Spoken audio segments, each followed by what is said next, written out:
On se retrouve aujourd'hui les gars pour l'actualité TCG de Yu-Gi-Oh! L'actualité récente, je vous partage chaque semaine l'actualité sur cette chaîne YouTube. Donc n'hésitez pas à vous abonner pour pas manquer les futures actus de votre TCG préféré. On y va avec la première info du jour. On commence cette vidéo avec le calendrier 2024 des sorties qui a été actualisé bien sûr par Nilin TCG qu'on remercie. Donc vous avez dès demain la sortie de Bataille de Légende Terminal Revenge avec du support pour pas mal de decks, surtout Phantom of Yubel qui est là demain. Vous avez également du support pour Virtual Beast, pour Infernoid, du Barrière de Glace aussi qui va être très intéressant à suivre. Donc demain vous avez la sortie de ce booster qui va être très sympa, qui va commencer un petit peu à changer la méta. On aura dans Infinite Forbidden un gros changement de méta je pense avant le championnat d'Europe parce qu'il y a des gros supports qui arrivent. Finsmith, le nouveau Maxé, la petite pieuvre. On a du support pour beaucoup de decks, on peut penser aussi à Tempai qui va en recevoir. Voilà, en somme on va avoir pas mal de support, bois blanc aussi qui va arriver, donc pas mal d'archétypes très intéressants. Ça va être une boîte très intéressante Infinite Forbidden avec des cartes à mon avis qui vont coûter très cher. Ça va être je pense l'un des meilleurs sets de l'année, donc à suivre. Ce sera dans un peu moins d'un mois. On a le 8 août la réédition d'une display qui est ancienne, Light of Destruction. C'était celle avec Honest en Ghost qui sort donc le 8 août en réédition. Ça va être sympa, on va s'en ouvrir une sur la chaîne. Vous avez les Tin Box le 19 septembre. On rappelle les Tin Box cette année, ils ont fait un gros cadeau vu que c'est pour les 25 ans encore une fois. Ils ont fait en sorte que dans les 3 boosters que vous avez par Tin Box, eh bien vous avez une quarter par pack. Donc ça veut dire que dans une tin, vous avez au moins 3 quarters, ce qui va être vraiment pas mal. Donc ça sortira dans 3 mois à peu près, voilà, dans même 3 mois jour pour jour. Rage of the Abyss le 10 octobre, on commence à avoir pas mal de cartes de révéler. Je vais vous en présenter d'ailleurs à la fin de cette vidéo. Et ensuite les OTS 26 qui ont été annoncés avec l'eau dedans en Ultimate, ce sera pour le 17 octobre 2024. La prochaine actu, j'aime bien vous les partager. On a un tapis exclusif OCG qui va sortir dans une boutique, la boutique Tsutaya. Voilà, je vous le partage parce que en fait en OCG ils ont toujours autant de chance d'avoir le droit de disposer des tapis comme ça incroyables. Donc un super tapis XYZ avec le petit Kaiba à côté. Il est vraiment très stylé. En OCG ils ont vraiment de la chance au niveau des maths. Ils ont souvent des playmats assez cool. C'est pas tout au niveau des playmats parce qu'on a enfin le playmat pour les Worlds. Pour les judges, donc avec la Quem que vous voyez, il est magnifique. En plus on a les zones et tout qui sont vraiment exceptionnelles. Donc voici le tapis de judge 2024 pour les Worlds qui est vraiment incroyable. Vous me direz en commentaire ce que vous en pensez. Moi je suis pas trop branded player du tout, mais il faut constater qu'il est quand même très beau ce petit playmat. On vient de parler de playmat, on va maintenant parler de sleeves avec des sleeves exprès pour le Rush Duel Day. Il y a souvent des Rush Duel Day du côté de l'OCG et donc en juillet voici ce qui sort. Voilà, elle de feu en petite sleeve, très beau là aussi. On aimerait beaucoup que ce genre de sleeve sorte chez nous, surtout que si on veut jouer en WCQ, il va falloir sûrement maintenant se munir d'articles officiels. Donc voilà, jouer avec des sleeves comme ça, c'est quand même une vraie chance qu'ils ont en OCG. Donc nous si on veut ce genre de sleeve il faudra les importer. Bon, cette news là elle est plutôt marrante, mais sachez qu'en OCG en octobre il va y avoir des coussins à l'effigie d'anciens boosters. Voilà, donc je trouvais ça marrant de vous le partager. Peut-être que ça peut en intéresser certains d'importer ça en Europe.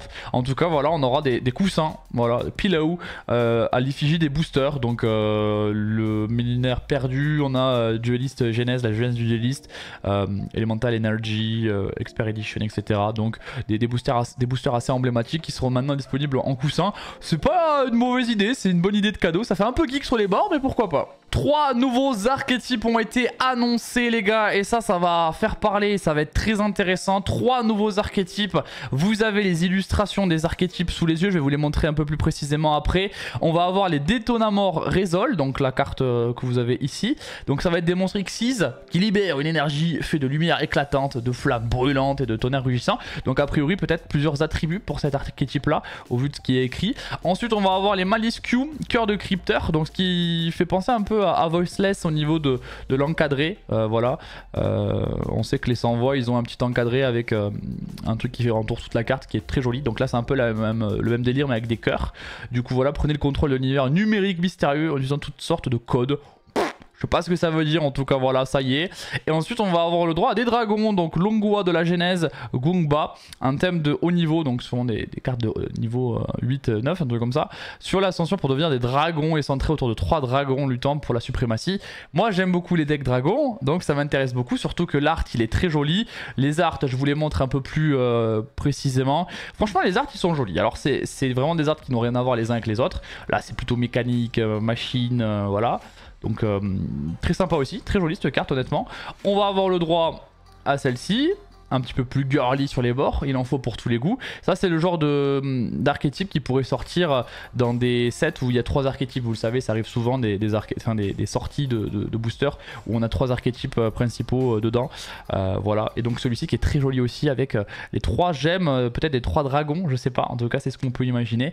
Voilà, moi je suis un genre Tempai, j'aime bien les dragons. Donc la Seal, elle est encore une fois très contente d'avoir des dragons qui arrivent dans le jeu. On va en parler évidemment dans cette vidéo. Dans Rage of the Abyss qui sort en octobre, nous avons du support pour les 6 samouraïs. Un archétype qui est vraiment adoré des fans. Eh ben les gars, on a un nouveau Chien. Voilà le nouveau Chien que vous avez sous les yeux, qui est magnifique. C'est simple, ce nouveau Chien déjà il est niveau 6, alors que l'ancien je crois qu'il était niveau 5.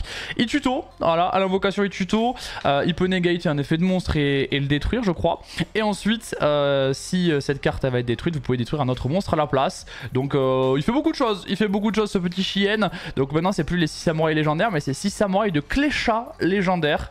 Voilà, donc peut-être qu'on aura des explications au niveau du lore, mais voilà, c'est maintenant les 6 samouraïs de Klesha. On a également le 6 samouraïs de Klesha légendaire Enishi. Lui c'est simple, vous allez bannir des 6 samouraïs pour bounce des monstres contrôlés par l'adversaire. Si cette carte quitte le terrain et elle va au cimetière, vous pouvez invoquer SP un de vos monstres 6 samouraïs bannis. Voilà, donc ça c'est aussi une carte qui va faire pas mal de choses.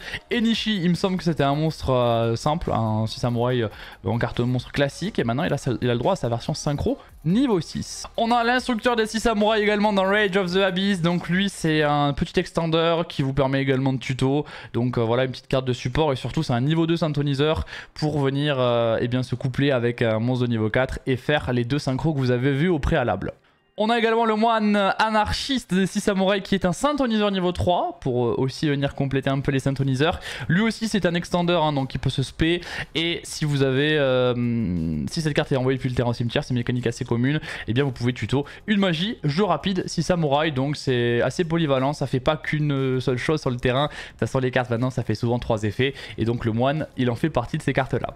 Et forcément, on voit la une magie jeu rapide samouraï, donc rafale 6, double assaut. C'est simple, et bien vous pouvez spé depuis votre main ou le cimetière, et vous pouvez tuto également, donc ça c'est pas mal, tuto depuis le cimetière. Donc une carte assez polyvalente qui va faire plusieurs choses, et vous pouvez appliquer plusieurs de ces effets là par tour, donc c'est pas mal. Franchement c'est pas mal, encore une bonne carte qui arrive.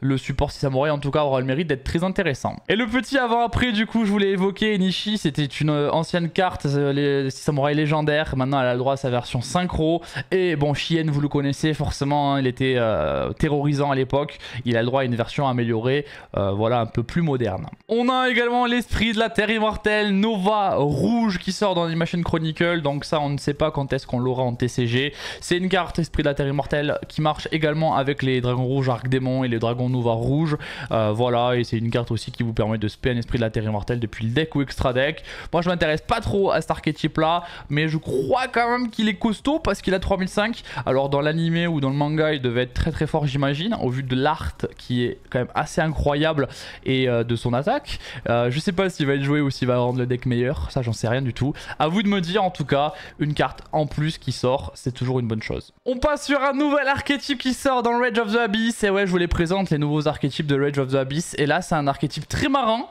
basé sur Métalmorph. Métalmorph, vous savez, c'était la petite piège. Et ben là, on a dragon de métal complet noir aux yeux rouges. Souvent, ces cartes-là de cet archétype-là vont avoir un effet en commun, c'est de révéler la carte dans la main, et vous pouvez poser un piège Métalmorph directement depuis le deck et mélanger la carte de votre main dans le deck. Voilà, cette carte-là en plus, si elle est sur le terrain, donc il faut qu'elle soit invoquée spécialement en ayant Métalmorph renforcé et en sacrifiant un monstre dragon de minimum niveau 5. Et vous pouvez tout simplement negate une carte ou un effet, et vous infligez des dommages égaux à la moitié de l'attaque d'origine d'un des monstres en position d'attaque. Donc ça vous permet de gagner autant, ça vous permet de négater un effet, donc c'est quand même assez bien. Après à voir si c'est facile à faire. On a également Metal Zoa X, donc on avait le dragon noir aux yeux rouges, on va dire version mécanique, là c'est Metal Zoa, donc toujours pareil, vous pouvez révéler cette carte et poser un piège métalmorphe, voilà ça c'est la mécanique un peu du deck. Pareil pour l'invoquer, là il faut non pas sacrifier un dragon de minimum niveau 5 mais un démon. Voilà, c'est un peu la mécanique. Et lui, si max 2 fois par tour, quand il y a une carte magie ou un effet de magie ou un effet de monstre qui est activé en effet rapide, vous pouvez cibler un monstre qui contrôle l'adversaire et le détruire. On a également Zoa, la bête démon. Forcément, on a eu Metal Zoa. Maintenant, on a Zoa tout court qui va sûrement être la carte attribute pour invoquer le Metal Zoa. Donc ça, c'est une carte très simple. Elle se spé si l'adversaire contrôle un monstre. Et non, elle se spé pas, elle s'invoque normalement. Donc attention, ça vous crame l'invocation normale, juste sans sacrifice. Vous pouvez également dans la main phase poser un piège métalmorphe directement depuis le deck grâce à cette carte, et en deuxième effet vous pouvez aussi spé cette carte, mais par contre la contrepartie c'est que votre adversaire peut également invoquer spé un monstre depuis sa main, donc à vous de voir si vous avez plutôt envie de la spé ou de l'invoquer normalement. On a également Kopisha de métal. Moi j'adore Kopisha, la version de base, c'est une carte qui a marqué mon enfance. Et ben voilà, il a sa version métallique. C'est un petit lumière magicien qui a plusieurs effets là également. Donc encore une fois vous pouvez poser directement un piège métalmorphe si vous avez norme ou spé cette carte. Et en plus il y a métalmorphe renforcé au cimetière, vous piochez 1. Donc ça c'est bien au niveau du carte advantage. Vous pouvez augmenter, non le niveau de cette carte est augmenté, vous n'avez pas le choix, de 4 pour le tour de l'adversaire uniquement.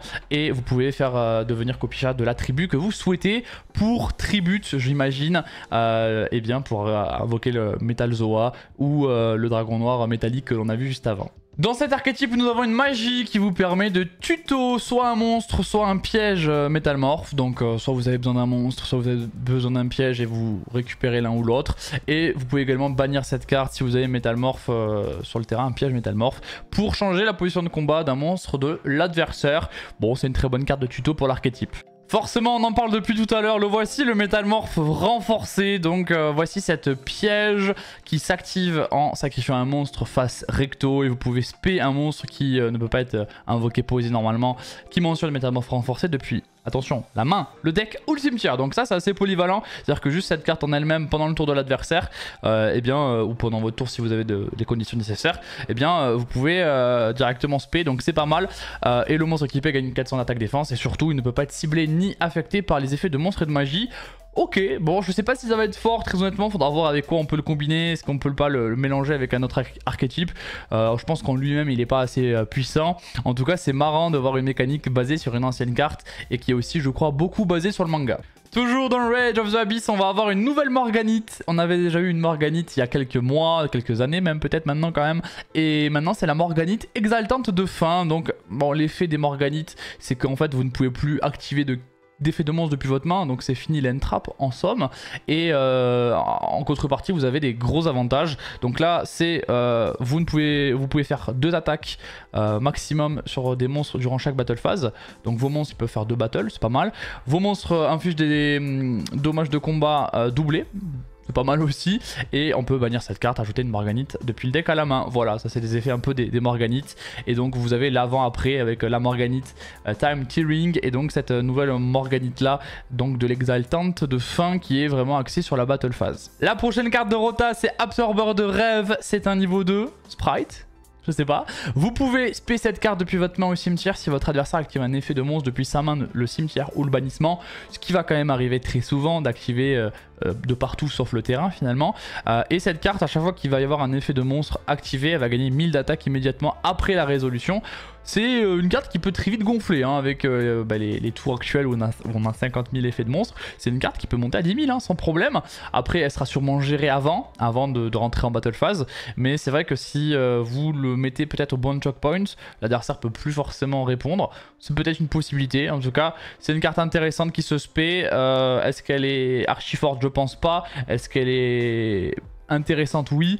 Après à voir si elle est réellement intéressante dans certaines stratégies. Et l'absorbeur de rêve, vous avez sûrement dû le remarquer, elle ressemble beaucoup à Lee the World Calice Fairy. Bon, mais c'est clairement un avant-après, hein. C'est clairement la petite fée qui s'est fait je sais pas, qui s'est fait attaquer, qui s'est fait manipuler peut-être un petit peu. En tout cas, voilà, elle est passée de light à haut également. Donc voilà, c'est intéressant de voir qu'il y a des cartes qui changent de forme aussi dans le jeu. Au niveau du lore, ça doit être intéressant à suivre aussi, avec du coup les petites capsules qui étaient là, peut-être qui ont un peu fait muter la créature de base. Je sais pas, je suis pas expert non plus de World Cali. Si vous avez l'explication entre l'avant et après, dites-le moi. En tout cas, c'est intéressant de voir qu'il y a des cartes qui changent d'apparence et qui changent même d'archétype. On continue avec les monstres de niveau 2. Là, c'est Turupurupurun. Ouais, le super nom qu'il a. Et lui, c'est simple. Vous pouvez, si cette carte dans votre main, vous pouvez cibler un monstre haut dans votre zone main, détruire le monstre, et si vous le faites, vous la spé, cette carte. Et ensuite, vous pouvez détruire toutes les cartes face recto de l'adversaire dans la colonne. Voilà, c'est une imperm qui n'annule pas les effets, mais qui détruit tout dans la colonne. Voilà, en détruisant l'un de vos monstres quand même. Donc il y a une petite contrepartie. Je sais pas si ça va être fort. Niveau 2, Sprite, encore une fois, on est obligé de l'évoquer, hein. En tout cas, il a un nom très rigolo. Je sais pas s'il va être fort, en sachant que c'est une ancienne carte Turupurun. Voilà, donc il a eu un petit lift, on va dire ça ainsi. Il est plus joli maintenant, mais c'est vrai que c'est une ancienne carte. On sait que Konami aime bien faire ça, prendre des anciennes cartes et les remettre au goût du jour avec des effets uniques. Souvent, c'était des cartes qui n'avaient pas d'effet. Donc c'est bien, maintenant elle a le droit à une version améliorée avec un art un petit peu plus sympa aussi. On a également le pilote union. Alors je vais pas vous parler forcément de l'effet parce que moi les unions c'est pas quelque chose que je maîtrise énormément. Sachez juste qu'il y a une nouvelle carte union machine qui sort. Ça peut avoir une importance surtout avec les XYZ et le support qui va arriver sur cet archétype là. Sachez que le pilote union, eh bien il y avait avant l'union driver. Donc il est passé de driver to pilote. Donc il a upgrade au niveau de ses compétences de pilotage. C'est tout ce que je peux vous dire. Si vous voulez suivre l'effet, je vous invite à mettre pause et à vous faire votre propre avis. On approche de la fin, nous avons une autre carte qui a été annoncée qui est très jolie, c'est le dragon proto-étoile du vide. Lui, il vous faut soit un dragon lumière ou un dragon ténèbres et un monstre de type dragon, donc c'est vraiment axé sur les dragons pour le coup. Et vous allez tout simplement pouvoir détruire en fonction du nombre de matériel qui était lumière ou ténèbres utilisé, et bien des cartes, voilà, des cartes contrôlées par l'adversaire. Donc si vous avez utilisé 2 lumières dark, vous allez pouvoir détruire 2 cartes de l'adversaire. Bon, ok, l'effet n'est pas waouh. Et si cette carte elle est bannie, vous pouvez cibler un monstre lumière ou ténèbres de niveau 4 que vous contrôlez, il devient niveau 8. Je connais pas assez bien Void, etc. pour vous dire si c'est fort. En tout cas, l'art il est joli. L'effet de base me semble pas game breaker, donc je sais pas si ça va être utilisé ou si ça va être une carte, on va dire, qui fait tampon pour une autre, voilà, qui rentre dans une loop, mais qui n'est pas la carte principale de end loop. On va terminer les gars avec une petite carte annoncée dans V-Jump. Donc vous le savez, c'est un magazine V-Jump en OCG et on a une nouvelle carte artiste. Voilà, il faut savoir qu'il y a eu un gros support mage artiste pot artiste en OCG qui a été annoncé, donc beaucoup de support. Il y a eu un errata également. Une nouvelle carte pot artiste, j'ai l'impression qu'ils ont la volonté vraiment de rendre cet archétype là beaucoup plus joué, beaucoup plus fort peut-être si la carte est intéressante. En tout cas, c'est intéressant de voir que ça se bouge au niveau des anciens archétypes qui étaient assez aimés par les fans pot artiste, mage artiste. Et on va sûrement en entendre parler rapidement aussi du côté du TCG. Voilà tout pour cette vidéo au niveau de l'actualité. J'ai essayé d'être le plus synthétique possible, donc si ça vous a plu, je vous invite à mettre un pouce bleu sur cette vidéo et vous abonner à la chaîne YouTube pour pas manquer les futures vidéos d'actualité. Je vous fais normalement en fin de semaine ou début de semaine prochaine une ouverture sur Bataille de Légende Terminal Revenge. Je vais vous ouvrir une petite boîte, donc si vous voulez suivre ça, vous pouvez aussi vous abonner. Je vous laisse là les gars, j'espère que cette vidéo vous a plu. A très vite, c'était SD, tchuss.